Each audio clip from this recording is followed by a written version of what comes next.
వైఎస్ఆర్ కడప జిల్లాలో YSR university of architecture, university of fine arts కి సంబంధించిన విద్యార్థులు ఇక్కడ వాళ్ళ భవిష్యత్తు ఏమవుతుందో అని అగమ్య గోచరంలో ఉన్నారు. ఇది చాలా బాధాకరం. ఇది భావితరం. వీళ్ళు సంవత్సరాలు వాళ్ళ జీవితాన్ని ఈ కోర్సులో స్పెండ్ చేశారు. ఒక్కొక్కరు 12 లక్షల నుంచి 15 లక్షల వరకు ఒక్కొక్కరికి ఖర్చు అయింది. ఇంతమంది బిడ్డలు వాళ్ళ జీవితంలో 5 సంవత్సరాలు ఈ కోర్సుకు కేటాయించి ఈ కోర్సు పూర్తి చేసుకుని జీవితాన్ని మొదలు పెట్టాల్సిన వాళ్ళు, లోకంలోకి అడుగు పెట్టాల్సిన వాళ్ళు, కనీసం ఈ రోజు ఒక వ్యాలిడ్ సర్టిఫికెట్ తో వీళ్ళు ఇక్కడ నుంచి బయటికి వెళ్తామా లేదా అని కూడా ఈ రోజు అర్థం కాని పరిస్థితిలో వీళ్ళు ఉన్నారు. అంటే అసలు మన సిస్టమ్ ఎంత కరప్ట్ అయిపోయిందో, ఎంత అన్ఆర్గనైజ్డ్ గా ఉందో, ఎంత లెక్కలేనితనమో అర్థమవుతోంది. ఇది చాలా చాలా బాధాకరం. అసలు సమస్య ఎక్కడ మొదలైందంటే వీళ్ళు అడ్మిషన్లు తీసుకున్న రోజునే కౌన్సిల్ ఆఫ్ ఆర్కిటెక్చర్ దగ్గర నుంచి ఈ యూనివర్సిటీకి పర్మిషన్ లేవు.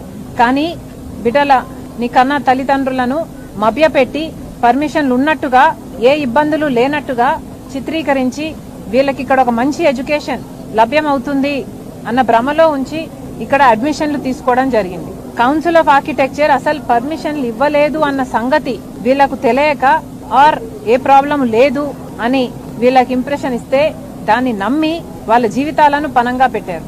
కానీ 5 సంవత్సరాలు అయిపోయింది. ఈ రోజు వరకు కూడా ఈ చిల్డ్రన్ కనీసం ఈ కోర్సుల్లో ఎన్రోల్మెంట్ అయ్యారు అని కౌన్సిల్ ఆఫ్ ఆర్కిటెక్చర్ ఇవ్వాల్సిన ఎన్రోల్మెంట్ నంబర్ కూడా వీళ్ళ చేతుల్లో లేదు. అంటే కౌన్సిల్ ఆఫ్ ఆర్కిటెక్చర్ అనేది కేంద్ర సంస్థ. దాని దృష్టిలో వాళ్ళు సర్టిఫికెట్ ఇస్తేనే వీళ్ళు ఆర్కిటెక్ట్లుగా బయటకు వెళ్లొచ్చు. కానీ దాని దృష్టిలో అసలు వీళ్ళ ఎన్రోల్మెంటే జరగలేదు 5 సంవత్సరాల క్రితం. క్రమేణా ఆ తర్వాత ఎంటర్ అయిన 3 ఏళ్లు అడ్మిషన్లు తీసుకున్న వాళ్లకు కూడా పర్మిషన్స్ లేవు. కౌన్సిల్ ఆఫ్ ఆర్కిటెక్చర్ పర్మిషన్స్ ఇచ్చింది లేదు. పర్మిషన్స్ లేవు కాబట్టి వీళ్ళకు ఎన్రోల్మెంట్ నంబర్స్ కూడా ఇచ్చింది లేదు. కాబట్టి వీళ్ళు పరీక్షలు రాసినా కూడా అవి వ్యాలిడ్ కావు, దానికి జెన్యూనిటీ ఉండదు, అవి మొత్తం వృధా అయినట్టే లెక్క. ఎంత దీనంగా, ఎంత అసలు దీన్ని ఏమనాలో అసలు క్షమించరాని తప్పు ఇది. ఇంతమంది బిడ్డల జీవితాలను ఇలా ఎలా పనంగా పెట్టారు? వైసీపీ అధికారంలో ఉంది, జగన్మోహన్ రెడ్డి గారు ముఖ్యమంత్రిగా ఉన్నారు, ఇక్కడ ఎంపీగా అవినాష్ రెడ్డి గారు ఉన్నారు. మరి మీ సొంత జిల్లాలోనే, మీ సొంత ప్రదేశంలోనే ఇంత అక్రమంగా, ఇంత నిర్లక్ష్యంగా ఒక యూనివర్సిటీలో బిడ్డల అడ్మిషన్లు జరుగుతున్నాయి, పర్మిషన్లు లేవని మీకు తెలుసు. ఈ రోజు వరకు కూడా మీరు అసలు సూచించటం లేదు అంటే అసలు మీరు మనుషులో మానలో అర్థం కావటం లేదు. ఈ రోజు వరకు కూడా కౌన్సిల్ ఆఫ్ ఆర్కిటెక్చర్ దగ్గర నుంచి మీరు ఎప్పుడైతే పర్మిషన్లు తీసుకోకుండా యూనివర్సిటీ మొదలు పెట్టారో అప్పటి నుంచి చేసిన ప్రయత్నం లేదు కౌన్సిల్ ఆఫ్ ఆర్కిటెక్చర్ దగ్గర. ఎందుకంటే ఏ క్షణంలోనైనా 2020 నుంచి ఎప్పుడు మీరు ప్రయత్నం చేస్తున్నా కూడా, అది ఫలించినా కూడా ఏదో ఒక టైంలో ఇంటర్వెన్షన్ గా వీళ్ళ చేతుల్లో ఆ ఎన్రోల్మెంట్ నంబర్లు పెట్టేవాళ్ళు. అసలు ఎన్రోల్మెంట్ నంబర్లే వీళ్లకు రాలేదు అంటే అసలు మీరు ప్రయత్నం చేసినట్టా చేయనట్టా? ఈ రోజు కూడా అడుగుతున్నాం. ఇక్కడ ఎంపీ అవినాష్ రెడ్డి గారు, మరి కేంద్రంలో కౌన్సిల్ ఆఫ్ ఆర్కిటెక్చర్ ఉంటే మీ జిల్లాకు సంబంధించిన, మీ పార్లమెంట్ కు సంబంధించిన బిడ్డలు ఇక్కడ కేవలం మీరు చేసిన తప్పిదం వల్ల ఈ రోజు పర్మిషన్లు లేక, కౌన్సిల్ ఆఫ్ ఆర్కిటెక్చర్ పర్మిషన్ ఇవ్వక వాళ్ళ జీవితాలను ఇలా పనంగా పెట్టి, వాళ్ళకు కనీసం ఇప్పుడు 5 సంవత్సరాలు చదివినాక కూడా వాళ్ళ కోర్సుకు వ్యాలిడిటీ లేక, వాళ్ళు రాసే పరీక్షలకు విలువ లేకున్నప్పుడు కనీసం ఇప్పుడైనా స్పందిస్తున్నారా? కనీసం ఇప్పుడైనా కూడా ఎంపీ అవినాష్ రెడ్డి గారు గాని, ముఖ్యమంత్రిగా జగన్మోహన్ రెడ్డి గారు పనిచేశారు సొంత జిల్లా, లేక అధికారంలో ఉన్న వైసీపీ పార్టీ గాని ఒక్కరైనా దీనికి సమాధానం చెప్పే పరిస్థితిలో ఉన్నారా? ఒక్కరు కూడా సమాధానం చెప్పటం లేదు. అంత నిర్లక్ష్యం.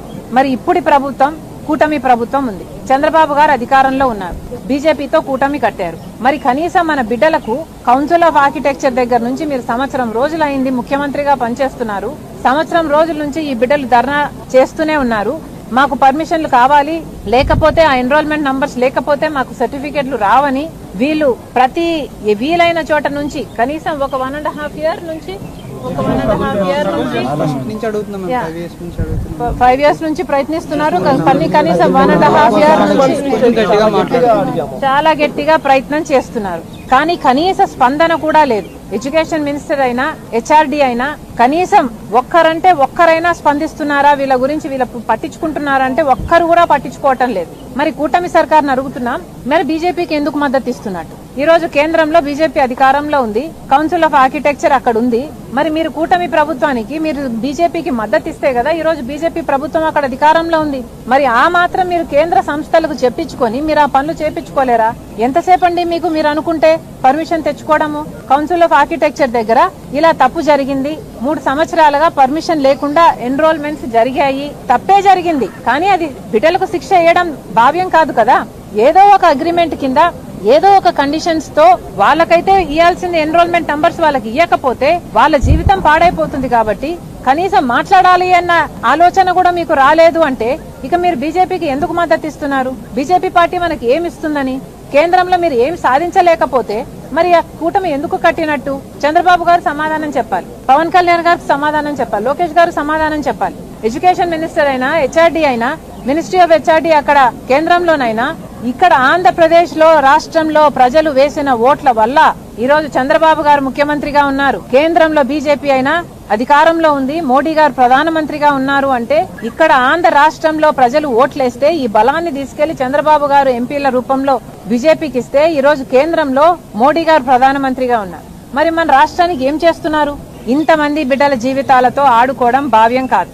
వెంటనే కౌన్సిల్ ఆఫ్ ఆర్కిటెక్చర్ తో ప్రభుత్వం మాటలు జరపాలి. కౌన్సిల్ ఆఫ్ ఆర్కిటెక్చర్ దగ్గర పర్మిషన్ లేకుండా ఎన్రోల్మెంట్ జరిగింది వైసీపీ ప్రభుత్వం ఉన్నప్పుడు. ఆ 3 సంవత్సరాలు జరిగిన ఎన్రోల్మెంట్స్ కు సంబంధించిన ఈ బిడ్డలందరికీ కూడా పర్మిషన్స్ ఇవ్వాలి, ఎన్రోల్మెంట్ చేసుకోవాలి.